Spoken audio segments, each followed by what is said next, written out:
Bismillahirrahmanirrahim. Assalamualaikum warahmatullahi wabarakatuh. Waalaikumsalam. Alhamdulillah hillazi arsala rasulahu bil huda wa dinil haq liyudhilahu ala dini kulli wa kafa billahi syahidah. Allahumma salli ala Muhammad wa ala ali sayyidina Muhammad. Yang terhormat Ayahanda Imron Ruslan Rosadi. Mohon maaf Ayahanda Imron Rusadi dan yang terhormat Kakanda Hamdan selaku dari Pergerakan Nusantara Sejahtera. Salawat serta salam tidak lupa pula kita curahkan kepada baginda Nabi Muhammad SAW yang telah mampu mengeluarkan kita dari zaman jahiliyah menuju zaman Islamiyah, seperti Islam yang kita nikmati sampai detik ini. Adapun kegiatan ini yaitu kegiatan Short Course Islamic Student Buya Kaban Angkatan ke-1 yang diagendakan tanggal 6 sampai tanggal 7 Agustus 2022. Adapun kegiatan opening ini yaitu sambutan dan doa. Ya, untuk sambutan ini saya berikan kesempatan kepada Kakanda Hamdan Nugroho yang akan memberikan sepatah kata dalam kegiatan ini. Waktu dan kesempatan dipersilakan. Assalamualaikum warahmatullahi wabarakatuh. Waalaikumsalam warahmatullahi wabarakatuh. Selamat datang, salam sejahtera buat semuanya. Mungkin di sore hari ini kita berkumpul dan bisa berkenalan kepada para peserta Short Course angkatan pertama. Saya ucapkan selamat datang dan selamat mengikuti latihan yang kita jadwalkan. Tentu saja pertama begini, kegiatan short course ya mungkin kalau dalam bahasa itu bahasa aslinya ya bahasa Indonesianya kursus secara singkat. Ya kursus bahasa Indonesianya kursus singkat tentang Islamic Studies. Secara gambaran umum mungkin karena kursus singkat maka waktunya sangat terbatas. Tetapi waktu yang sangat terbatas ini bukan berarti materi itu tidak istilahnya tidak baik atau tidak bagus, tetapi justru singkat ini maka materinya sangat padat dan berisi dengan kesimpulan-kesimpulan yang mungkin nantinya bisa menjadi tambahan wawasan buat teman-teman peserta. Yang jelas Islam itu adalah agama yang selalu mengedepankan akan ilmu. Kita tahu bahwa baginda kita Nabi Muhammad SAW ketika bersedih itu juga dipanggil Isra Mi'raj, itu dikasih istilahnya short course juga, artinya istilahnya sangat sebentar, sangat waktunya terbatas, tetapi menjadi materi yang sangat inti bagi kehidupan beliau di dalam melakukan perjuangannya. Atau kemudian para sahabat Nabi itu juga melakukan short course di dalam rumah Al-Arqam sebelum mereka semua kemudian tampil kepada publik dan masyarakat. Atau mungkin yang paling terkenal dan dijadikan rujukan-rujukan ketika suatu situasi yang mungkin kita agak bingung. Nah, itu adalah Ashabul Kahfi kan gitu. Ashabul Kahfi itu bukan kayak kita baca riwayat-riwayat cerita Kopingho ya kan. Mungkin dari goa ke goa gitu, tetapi ada yang mengajarkan kan gitu. Jadi bukan ngumpet di goa dapat petunjuk kan. Jadi ada proses-proses pembelajaran terlebih dahulu. Justru setelah proses pembelajaran itu mereka mengasingkan ke goa, bukan di goa mereka mendapatkan ilmunya gitu. Nah, berbeda memang dengan baginda Nabi yang merenung di dalam goa, tapi kan itu sangat berbeda gitu. Maksudnya antara manusia dengan Nabi di dalam berhalwatnya kan gitu. Nah, mungkin secara langsung teman-teman tidak usah bersedih misalnya kok jumlahnya sangat terbatas, karena semua berawal dari jumlah yang sangat terbatas. Nah, mungkin di antara kalian ini nanti ada yang bisa melebihi para senior yang ada di sini kan gitu. Khususnya mungkin karena kalian mendapatkan mentoring langsung dari Bapak MS Kaban yang mungkin perjuangannya sudah sedikit banyak kalian kenal di media kan gitu kan, sekarang bisa bertatap muka langsung.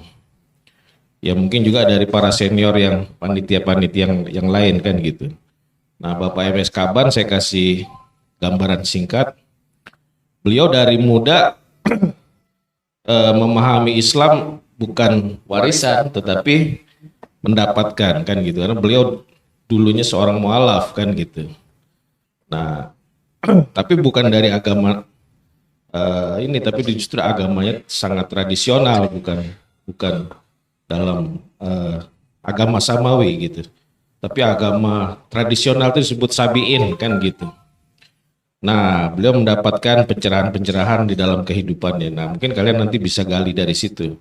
Dan mungkin para senior yang ada di sini yang mungkin walaupun tidak dikenal, karena kan tokoh itu ada yang masyhur, ada yang mastur kan gitu. Ada yang terkenal, ada yang memang Allah taruh di bukan justru tempat terkenal, tapi bukan berarti ilmunya tidak terkenal. Artinya bukan tidak hebat gitu kan. Ada koki yang ngetop sebagai chef hebat, tapi ada juga yang hanya biasa-biasa aja dikenal masyarakat kecil gitu. Tapi justru mungkin yang masyhur itu belajar juga dari mereka. Mungkin singkat aja, saya mengucapkan selamat bergabung. Semoga betah dia kan dan bisa mengikuti sampai selesai. Jangan bosan dan jangan pulang kan gitu. Selamat Selamat menjalankan pencerahan dan perjuangan. Terima kasih. Mungkin dari saya itu aja. Assalamualaikum warahmatullahi wabarakatuh. Waalaikumsalam warahmatullahi wabarakatuh. Ya, terima kasih kepada Kakanda Hamdan yang sudah memberikan prolog terkait dengan bentuk kegiatan dan salah satu tokoh yaitu Buya Kaban. Ya, mari kita melangkah kepada agenda selanjutnya yaitu doa, dan mudah-mudahan kegiatan kita ini diberkahi dan ada pancaran rahmat dari Allah Subhanahu wa taala. Yang akan memandu doa ini dipersilakan kepada Ayahanda. Waktu dan kesempatan dipersilakan. Bismillahirrahmanirrahim. Assalamualaikum warahmatullahi wabarakatuh. Sedikit saya coba tambahin ya. Nabi Nuh alaihi salam itu berdakwah selama 950 tahun. Umur kita nggak sampai segitu ya. Itu hanya memperoleh pengikut kurang lebih 80. 950 tahun pengikutnya kurang lebih 80 orang. Tapi karena beliau adalah Nabi dan Rasul, dengan tingkat kesabaran yang luar biasa, beliau tetap jalani dan akhirnya Islam tetap tegak sampai hari ini. Itu saja untuk menyemangati kita bersama ya. Sebelum kita berdoa, kita bacakan suratul Fatihah, umul kitab. Yang pertama kita sampaikan kepada junjungan kita, Nabi besar Nabi Muhammad Rasulullah Sallallahu Alaihi Wasallam.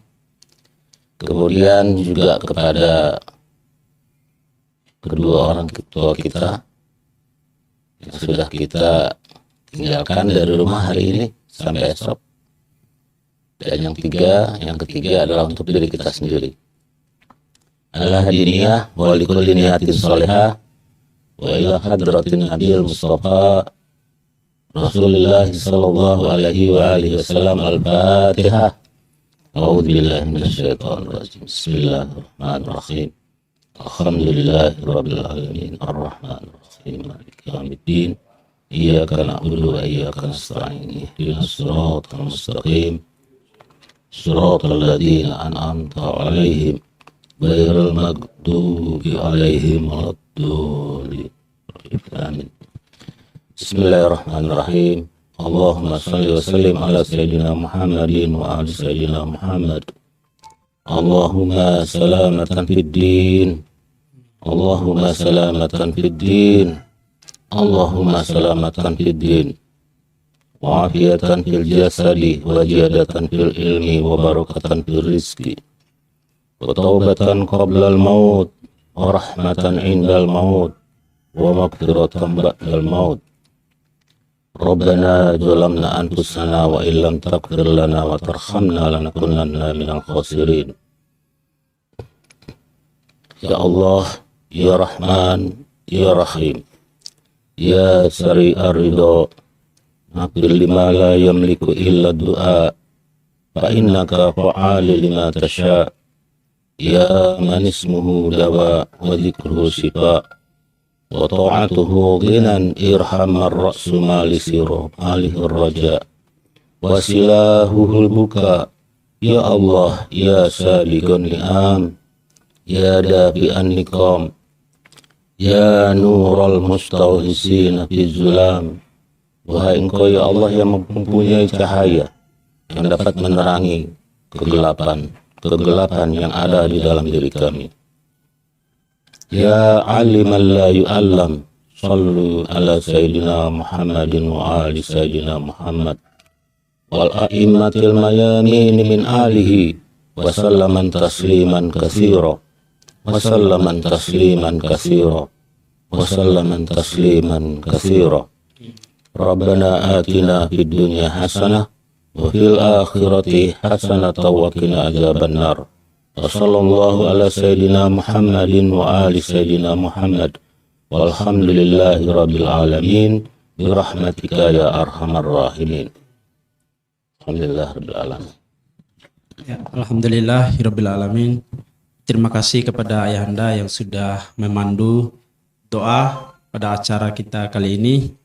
Dan itulah rangkaian acara pembukaan, dan saya tutup dengan mengucap billahi taufiqul hidayah. Wassalamualaikum warahmatullahi wabarakatuh. Waalaikumsalam warahmatullahi wabarakatuh.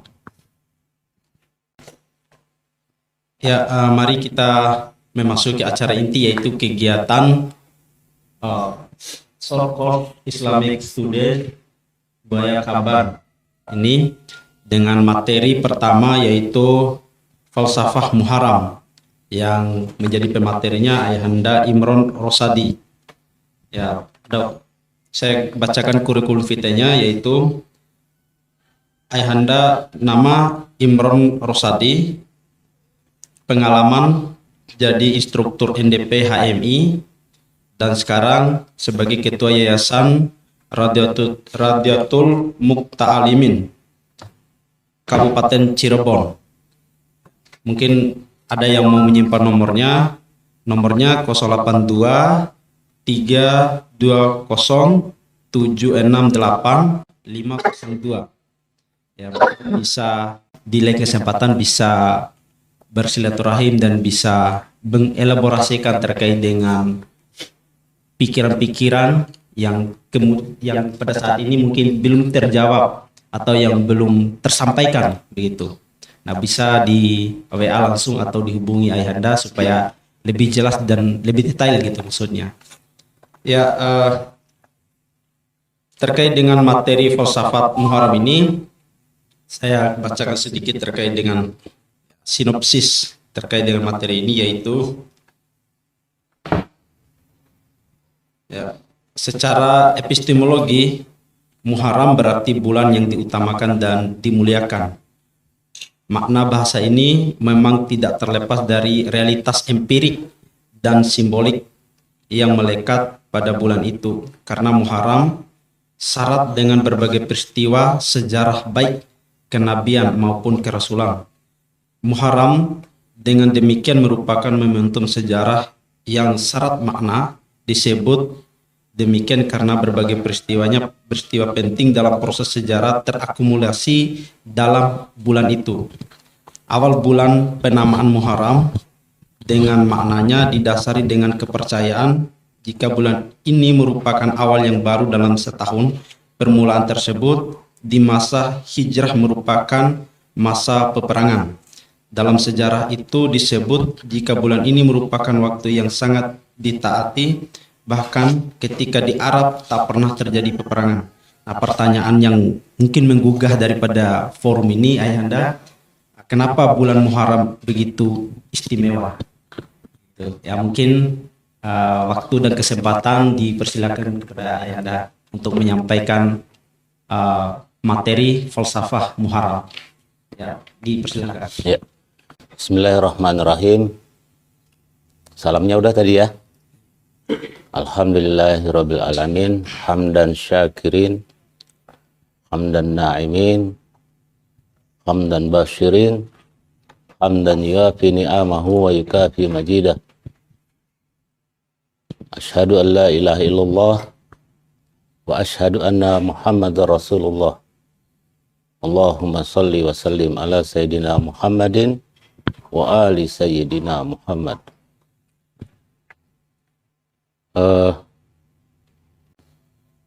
Alhamdulillah hari ini kita bisa bertemu dalam rangka menjalin silaturahim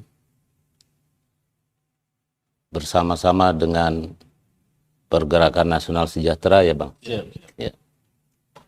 Ya, alhamdulillah semoga kedepannya jalinan silaturahim ini bisa lebih erat agar kita bisa meraih masa depan yang lebih kuat.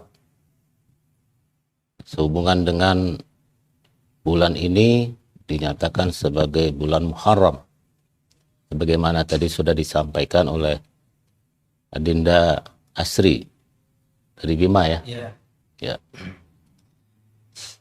Namun sebelum saya menyampaikan, barangkali ada adik-adik kami, anak-anak kami, sudah ada yang mengetahui apa arti Muharram. Ada yang bisa menyampaikan? Belum? Atau sedikit banyak sudah tahu tentang bulan Muharram? Sudah sampaikan tadi. Ya. Ya. Apa yang pernah saya baca dan apa yang pernah saya dengar dan apa yang pernah saya lihat, memang bulan Muharram itu adalah satu bulan yang sangat istimewa. Tapi punya kedudukan yang nomor 2. Kira-kira yang nomor pertamanya siapa? Bulan apa? Bulan Ramadan. Di dalam Islam, bulan utama adalah Ramadan. Tapi bulan yang kedua di level keduanya adalah Muharram. Muharram ini berasal dari kata haram. Artinya ada sebuah larangan. Larangan yang sangat keras. Yang tidak boleh dilanggar. Dan yang pernah saya baca juga dalam sejarah keislaman, sebelum turunnya kenabian, itu pun masyarakat Quraisy di bulan itu sebetulnya sudah melakukan hal yang tidak melakukan sesuatu yang dilarang. Apa? Yang dilarang itu dia tidak lakukan. Bahwa di antara para kabilah itu sering terjadi peperangan antar kabilah. Tapi khusus di bulan Muharram, masyarakat Quraisy jahiliyah, waktu itu masih jahiliyah, itu di bulan itu menyetop. Tidak ada perangan. Karena diharamkan. Dan juga begitu dengan umat-umat lainnya.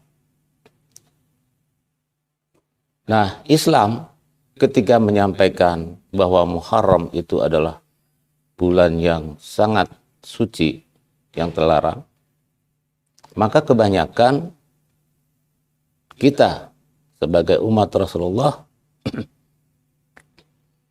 melakukan dan melaksanakan puasa di bulan Muharram. Ya, ada yang memulainya dari tanggal 1 sampai tanggal 10, Ada yang memulainya cukup dengan tanggal 9 dan 10, atau tidak bisa tanggal 9-nya, maka digantilah tanggal 10 dan tanggal 11.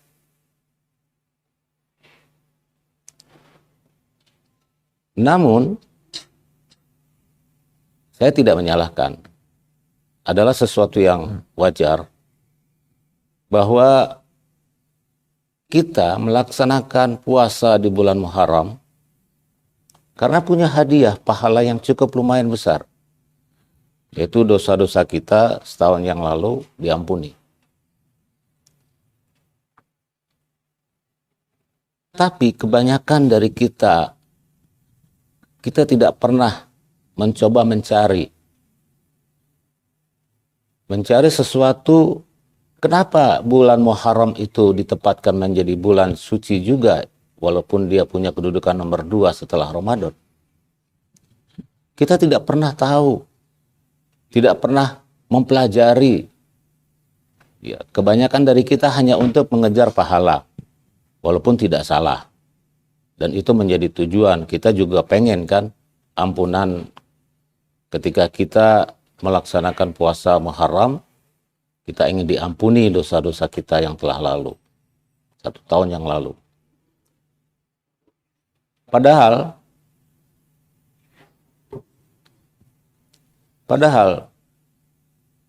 ketika kita berpuasa dan kita mau mempelajari apa sih yang terkandung, kalau tadi bahasa Bang Asri adalah apa sih falsafahnya kemudian bulan Muharram itu dijadikan satu bulan yang istimewa, menjadi satu momen. Kira-kira momen apa? Nah, tanpa kita menggali, tanpa kita mencoba melihat, mempelajari apa sih yang terjadi di bulan Muharram itu, seperti yang sudah disampaikan oleh Rasulullah, yang sudah tertulis di dalam Al-Quran, itu banyak sekali kalau kita mau buka. Saya teringat beberapa hal saja yang saya ingin sampaikan. Pada tanggal 10 Muharram, para yang meriwayatkan ini, itu dimulainya penciptaan manusia yang bernama, siapa namanya, Dek? Penciptaan manusia pertama siapa namanya? Adam. Ya. Nabi Adam diciptakan.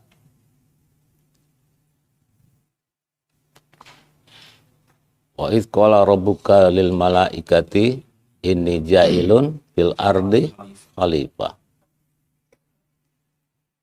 Bahwa ingatlah ketika aku menciptakan manusia yang pertama yang akan aku jadikan khalifah.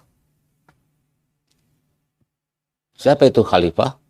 Adalah pewaris yang akan hidup mewarisi di dalam bumi. Itu khalifah. Sementara punya arti yang demikian. Lantas apa yang terkandung dalam peristiwa penciptaan Nabi Adam ini? Kalau kita baca dari surat Al-Baqarah ayat 31, ternyata dia berlanjut. Kalau kita ingin mengetahui kandungan apa yang terjadi ketika Nabi Adam itu diciptakan, itu di dalam surat Al-Baqarah ayat 30. Kemudian berlanjut dari 30 ke 31, ke 32 dan ke 34. Puncaknya adalah di ayat surat Al-Baqarah ayat 34. Nanti adik-adik silakan buka kalau waktu istirahat. Nah, di dalam ayat 31 disampaikan bahwa Nabi Adam itu diajarkan ilmu. Ya, wa 'allama Adama asma'a kullaha, dan aku berikan ilmu kepada Nabi Adam sehingga dia bisa mengenal segala sesuatu yang ada di langit dan bumi. Asma'a kullaha, nama-nama setiap benda yang ada di langit dan bumi itu diajarkan. betul kata Abang Hamdan tadi, bahwa di dalam Islam itu ilmu yang paling pertama kali harus diraih. Karena wahyu pertama itu adalah Iqra, bacalah. Artinya cari ilmu sebaik mungkin. Jadi kalau kuliah, bagus, sampai selesai. Nah, di dalam ayat 32-nya, para malaikat dipanggil. Ayo, dan para malaikat dan makhluk, ada satu makhluk lagi nanti akan kita tahu, dipanggil untuk dialog dengan Nabi Adam. Ini dalam satu riwayat. Ayo tunjukkan, lebih cerdik mana, kira-kira begitu, antara kalian semua dengan Adam ciptaanku. Karena Nabi Adam sudah diajarkan ilmu dan memiliki ilmu, maka Nabi Adam lebih unggul dari seluruh malaikat dan makhluk. Ada satu golongan makhluk yang lain yang ada di situ. Sampailah kita kepada ayat 34 yang berbunyi, wa id qala rabbuka lil malaikati isjudu. Dan ingatlah ketika Allah memerintahkan kepada para malaikat untuk sujud. Dalam benak kita, kalau sujud itu kepada siapa? Kepada Allah. Betul? Yakin? Bahwa selama ini sujud yang kita lakukan kepada Allah. Yakin, Dek? Tapi di ayat tersebut tidak untuk kepada Allah. Wa iz qala, makanya tadi saya stop. Wa iz qala rabbuka lil malaikati isjudu, masih ada terusannya. Li Adam, sujudlah kamu kepada Adam. Saya dulu berpikir tentang itu. Apa rahasianya? Kenapa para malaikat dan satu golongan makhluk lagi itu diperintahkan untuk sujud kepada Adam? Kita tahu titik terendah dari kegiatan dan gerakan anggota badan manusia yang paling rendah apa? Sujud. Ya kan? Benar gak? Sujud adalah titik terendah dari gerakan tubuh manusia. Iya. Paling rendah. Apa sujud itu tetap kita seperti ya. Jadi sujud adalah satu bentuk, satu gambaran dari sebuah gerakan yang paling rendah dari manusia. Titik nol. Ya, titik nol. Maaf sebelumnya. Di dalam tubuh manusia ada organ yang mengeluarkan kotoran dalam bentuk kasar maupun cair. Ya, ya kan? Lebih rendah mana sujud kamu, sujud kita semua dari organ itu? Hah? Lebih rendah sujud kita kan? Benar. Posisinya begitu kita sujud kita, kening kita, pikiran kita, ya, mata kita, mulut kita, yang sejajar pada saat kita sujud, lebih rendah dari organ tempat pengeluaran tubuh kita, baik yang bentuk kasar maupun yang cair. Benar nggak? Benar ya? Ya. Itu satu hal yang dulu saya coba merenungkan tentang itu. Loh, kenapa kemudian kok manusia disuruh, para makhluk, malaikat, dan satu golongan makhluk yang lainnya diperintahkan sujud bukan kepada Allah tapi kepada Adam? Karena bunyi ayatnya seperti itu, sujudlah kamu wahai malaikat kepada Adam. Illa, kecuali siapa? Mungkin kita sudah bisa menebak, sudah tahu mungkin adik-adik kita ini. Kecuali iblis. Ya, illa iblis. Kenapa dengan iblis? Aba wastakbaro. Dia sangat menyombongkan dirinya. Wa kana minal kafirin. Dan kemudian dia menjadi kufur kepada Allah. Loh kok sombong bisa menempatkan kekufuran kepada iblis itu? Dalam ayat surat Al-Kahfi disebutkan siapakah iblis itu? Wa kana minal jinni. Sesungguhnya makhluk itu dari golongan jin. Nah jadi dulu saya sempat memikirkan itu. Oh, dalam kehidupan kita, ini kalau kita coba menghayati ya, ini terjadi di 10 Muharram, penciptaan Adam itu. Kalau kita dilahirkan sebagai anak tertua, kemudian lahir kembali adik kita punya adik, merasa kuasa nggak kita sebagai kakak? Merasa kuasa, iya kan? Betul, benar. Karena kita seorang pemimpin organisasi, maka kita harus menjaga kedudukan kita sebagai ketua terhadap anak buah kita. Ya, betul nggak? Akan seperti itu. Betul. Begitulah yang tadi saya sampaikan. Bahwa ketika ada anak pertama, anak kedua, anak ketiga, anak keempat, sampai anak yang paling lahir, sang kakak pasti merasa lebih unggul dari adik-adiknya. Begitulah yang terjadi dalam peristiwa Qabil dan Habil. Tapi Allah mengujinya. Silakan engkau berikan sedekah yang terbaik. Maka tidak luluslah Qabil. Yang lulus adiknya, Habil. Karena Qabil ingin merebut adik yang sepasang lahir dengan Habil. Begitu ingin berkuasanya Qabil terhadap adiknya. Kalau saya sebut sekarang ini mungkin ada suatu hierarki kekeluargaan. Ya.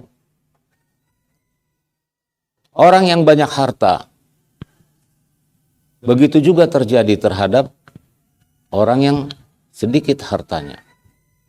Merasa ketika dia memiliki duniawi yang besar, dia ingin menguasai satu golongan masyarakat yang secara ekonomi berada di bawah dia. Hierarki keduniaan muncul. Kalau ini tergoda, manusia kita dalam istilah yang terpengaruh dengan hierarki seperti ini, kita tergoda. Maka ketika kebenaran muncul dari adik kita, ketika kebenaran muncul dari kelompok yang ekonomi bawah menyampaikan sesuatu, kita tolak. Apa kata iblis mengatakan? Ana khairum minhu. Aku lebih baik dari dia. Apa yang menyebabkan iblis itu lebih baik dari dia? Khalaqtani min nar wa khalaqtahu min tin. Aku diciptakan dari api, sedangkan Adam diciptakan dari tanah. Api bisa membakar tanah menjadi hancur. Ya, mungkin untuk lebih cairnya suasana forum ini mungkin kita berikan tuh supaya istilahnya itu ada metode pendidikan itu pedagogi. Sisi tanya jawab dua arah gitu. Iya. Nah, karena komunikasi itu kan harus ada feedback gitu. Iya. Nah, mungkin lebih enaknya mungkin adik-adik peserta kalau ingin menyanggah atau bertanya silakan saja angkat tangan gitu. Soalnya tidak elok kalau hanya bersifatnya itu kita sebagai komunikan saja. Harus ibaratnya itu komunikator juga itu jalan. Ya. Gitu. Ya mungkin itu dipahami oleh kita sebagai yang ada di forum ini supaya enak diskusinya gitu. Ya. Ya, mungkin itu saja ya. Ya. Kalau sudah selesai nanti akan saya silahkan bertanya.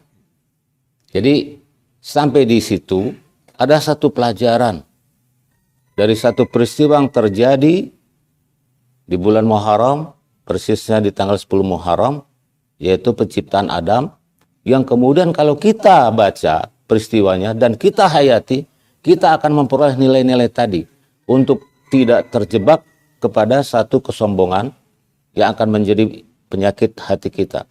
Kalau ada penyakit sombong yang ada dalam diri kita, maka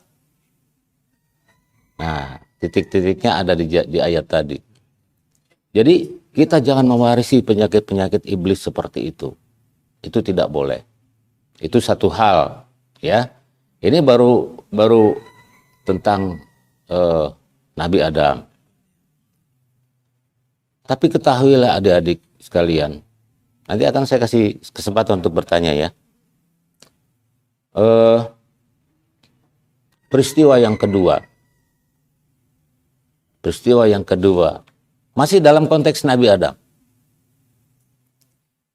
Nabi Adam ketika memakan buah khuldi itu diturunkan dari surga ke bumi. Ya. Kurang lebih 350 tahun. Umur kita nggak sampai kan? 350 tahun Nabi Adam itu beristighfar minta ampun atas dosa yang dilakukan ketika memakan buah khuldi. 350 tahun beristighfar minta ampun dan belum diampuni. Tapi ketika pada bulan Muharram, ketika Nabi Adam bermunajat ke atas langit, maka tertulislah di atas langit itu ada satu nama yang dituliskan bersanding dengan namanya Allah. Yaitu kalimat tauhid la ilaha illallah Muhammadur Rasulullah.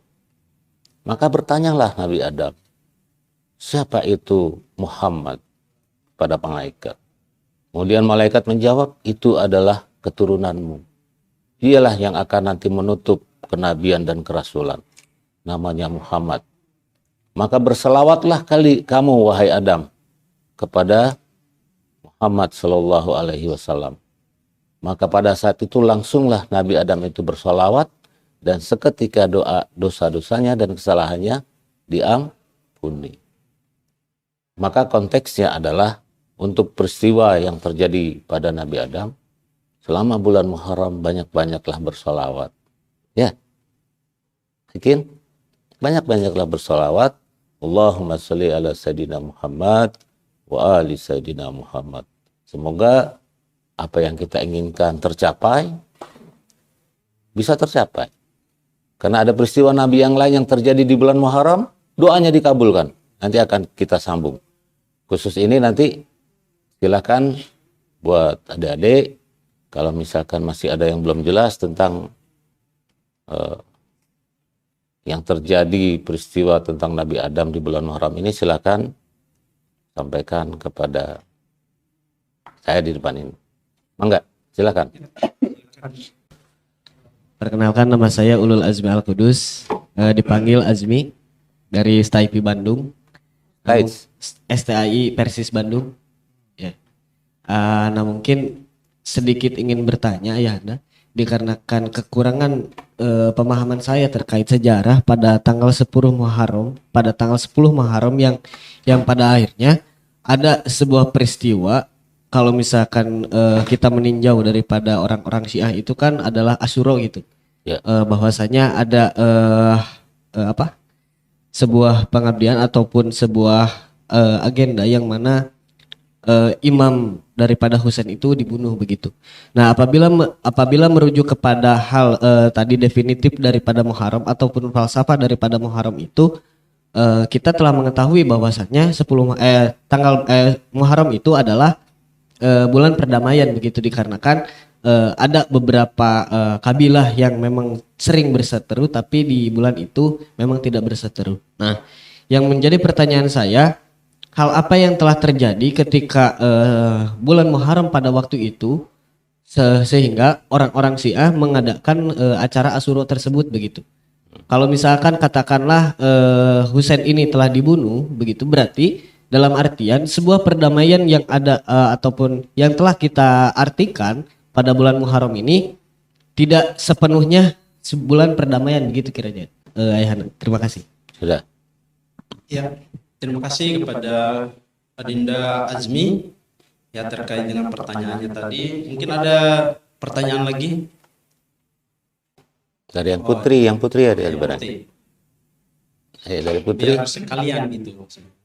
Oh ya, kalaupun tidak ada mungkin nanti bisa nyusul mungkin ada lagi membutuhkan referensi yang baru lagi untuk bertanya. Ya, terkait dengan pertanyaan tadi itu yaitu terkait dengan hal apa yang menyebabkan si A untuk mengadakan asyura gitu, dan sehingga kalau bisa dikomparasikan lewat Muharram itu adalah bulan perdamaian.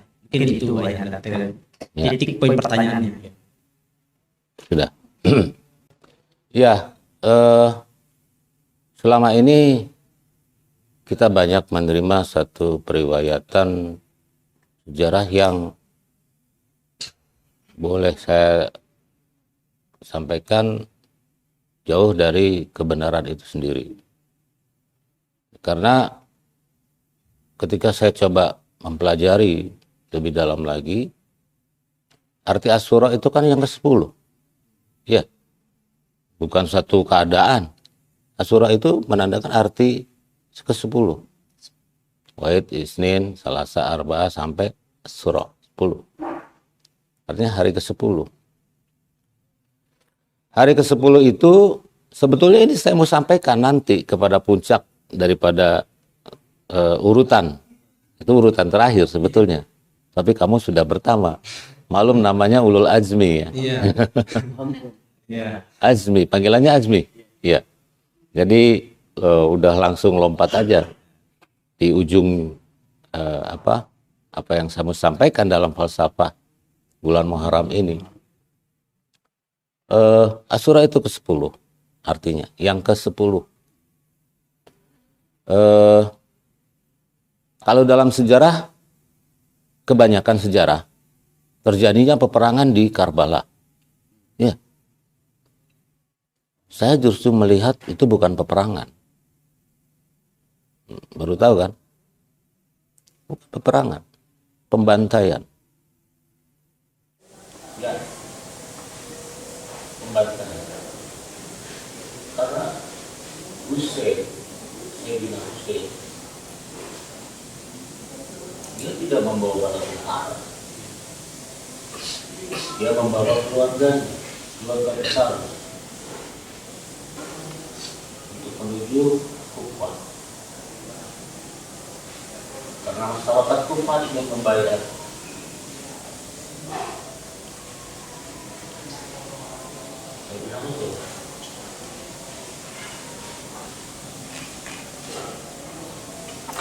Maka ketika sampai di kandang Karbala, dia dihadang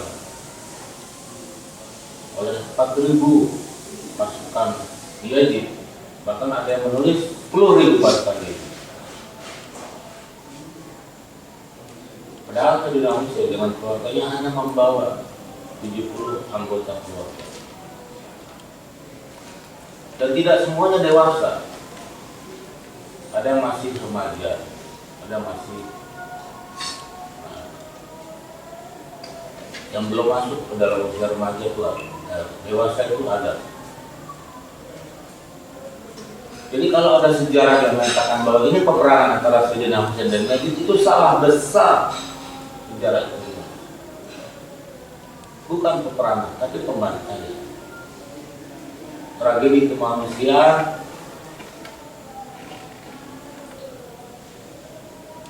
yang mungkin sampai akhir zaman tidak akan terulang, kecuali hanya satu peristiwa ini.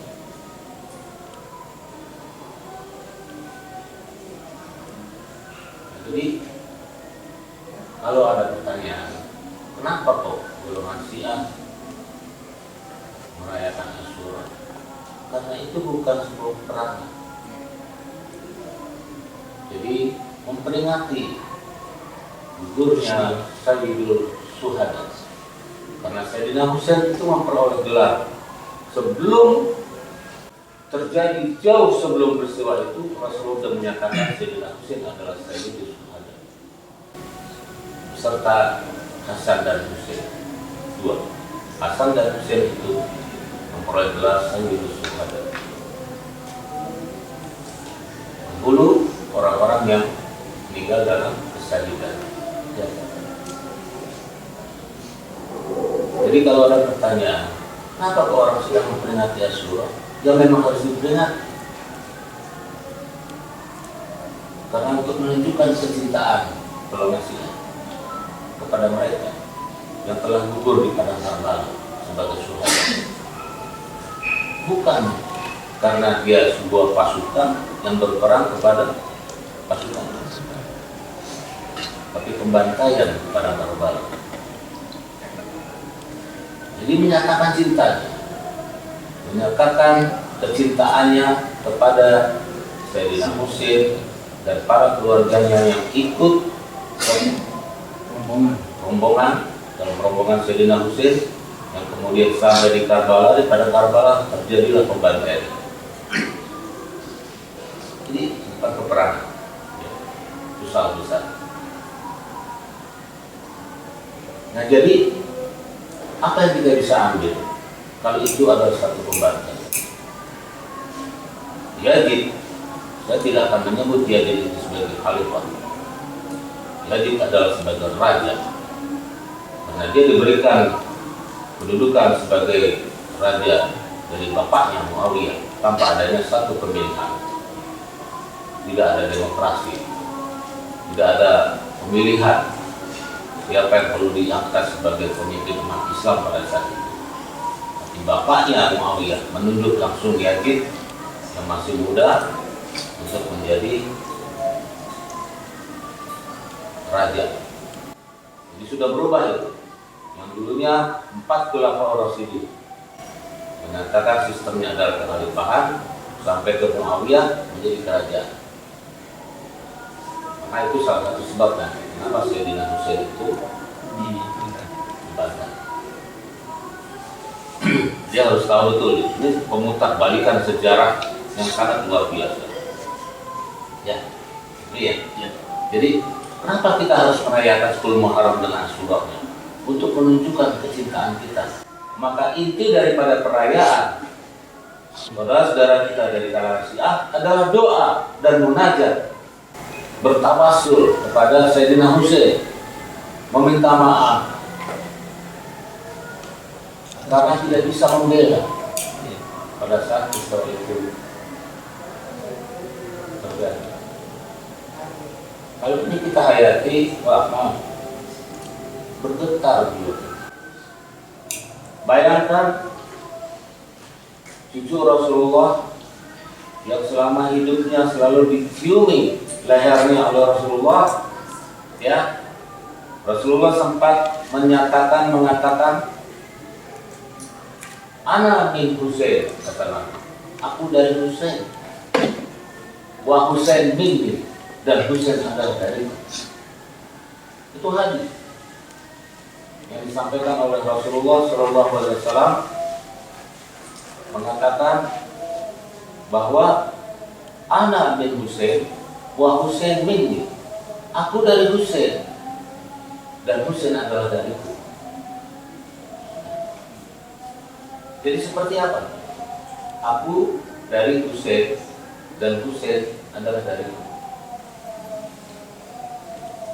Bayangkan Rasulullah menyatakan itu di depan para sahabat. Barang siapa yang mencintai Husain, maka sama dengan mencintai. Barang siapa yang mencelakai Husain, maka dia sama dengan mencelakai. Barang siapa yang membenci Husain, maka sama dengan pembenci. Dan itu ada ayat Qur'annya. La yas'alukum alaihi ajra. Aku tidak menginginkan, aku tidak menerima imbalan apapun dari seruanku kepadamu, wahai para sahabat. Illa, kecuali mawaddah fil qurba, kecintaan kepada keluarga. Nanti saya sampaikan ya surat dan ayatnya. Jadi seperti itu. Jadi apa yang dikemukakan dalam bentuk doa-doa di tanggal 10 Muharram adalah yang dilakukan oleh saudara-saudara kita dari kalangan Syiah. Itu doa dari kecintaan, mengajak dia kepada Sayyidina Husain. Ketika itu ya, sementara juga baca ya, ini ya, sudah cukup ya, sementara cukup ya. Jadi bukan perang, tapi beban. Ya, ya, terima kasih. Begitulah jawaban terkait dengan pertanyaan tadi itu, ya, yang dimana kalau kita cermati dan maknai secara bersama bahwasanya peristiwa Karbala itu orang ibaratnya itu sudah menjadi tradisi untuk ibaratnya meminta maaf, ya begitu ya Anda ya, kepada Hasan dan Husain itu berserta rombongan 70 keluarga gitu. Dan karena waktu sudah maghrib, mungkin kita menutup agenda pertemuan penyampaian materi pertama falsafah Muharram gitu. Mungkin lebih jelasnya nanti akan ada sesi selanjutnya mungkin itu. Ya, kita akhiri dengan billahi taufiq wal hidayah. Wassalamualaikum warahmatullahi wabarakatuh.